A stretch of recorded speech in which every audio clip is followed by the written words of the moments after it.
At dahil nga walang day off mga ka-uwo, so pang-anim na araw na pala itong mga labahin ko. Siyempre, lala, anong itsura mo dyan?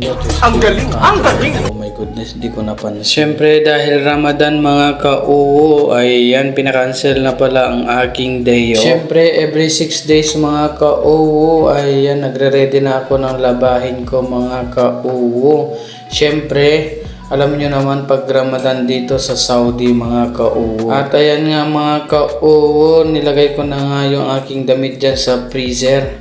Ayos dyan pala sa washing machine na may bayad. Piso lang naman yan. At syempre, hinalungkat ko muna mga bulsa niyan mga ka-uwo. Baka may naiwan akong pera na 1.5 char. Kasi pag nasa trabaho ko mga ka-uwo, tinatamad na akong magtapon ng aking mga binubulsa na gloves kung ano-ano na lang dyan. Siyempre alam nyo naman ka-uwo, pag busy tayo lagi sa trabaho, ay yan, binubulsa ko na lang para hindi na ako pabalik-balik sa basurahan mga ka-uwo. Yung tipong ginagawa mo na lang traskan yung bulsa ng pantalon mo sa likod. At maglalagay na ako dyan ng sabon mga ka-uwo. Siyempre magkahiwalay yung damit natin na pang araw-araw at ang ating uniform na pang araw-araw din mga ka-uwo. Para hindi naman magkasing amoy yung pang araw-araw at yung pangpasok natin na uniform mga ka-uwo. Ayan. Yung tipong magkaibang amoy ka-uwo pag pinaghalo mo, nagmix na, nagrambulan na, yun na, mix fruit. Ayan nga mga ka-uwo, syempre naglagay na din ako dyan ng panghulog na barya-barya. Ayan, para gumana. Ayan, maraming salamat sa inyo mga ka-uwo. God bless!